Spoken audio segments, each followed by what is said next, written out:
ত্রয়োদশ জাতীয় সংসদ নির্বাচনে এককভাবে ভোট করার জন্য প্রায় ৩০০ আসনে প্রার্থী চূড়ান্ত করেছেন জামাতে ইসলামী। দলটি একাধিক সূত্রে জানিয়েছেন ইতিমধ্যে ২ শতাধিক আসনে দলীয় সম্ভাব্য প্রার্থী চূড়ান্ত হয়ে গেছে। বাকি আসনের প্রার্থীর তালিকা বাছাইয়ের প্রক্রিয়া চলছে। তবে নির্বাচনের সময় বিরাজমান পরিস্থিতির আলোকে ইসলামী দলগুলো নিয়ে জোটবদ্ধ নির্বাচনের প্রার্থী দেওয়ার জন্য প্রস্তুতি চালাচ্ছে জামাতে ইসলামী। জামাতে ইসলামী কেন্দ্রীয় নির্বাহী পরিষদ সদস্য ও মিডিয়া সেক্রেটারি মতিউর রহমান আকন শুক্রবার কিশোরগঞ্জে জেলা আমিরের শপথ গ্রহণ ও সদস্য রোকন সম্মেলনে বলেছেন, জামাতে ইসলাম ৩০০ আসনের এককভাবে নির্বাচন করার সিদ্ধান্ত নিয়েছে।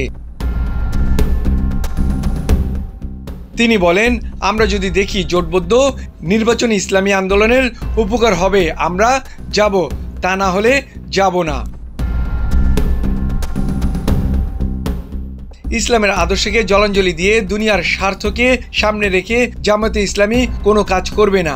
আগামী নির্বাচনে ৩০০ আসনেই প্রার্থী দেবে জামায়াত।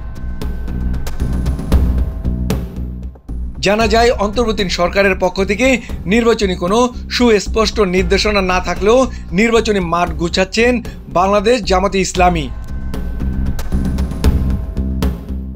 এ লক্ষ্যে সারা দেশে মাঠে সরব হয়েছেন তারা। মোয়াজ্জেম হোসেন, চলমান বিশ্ব।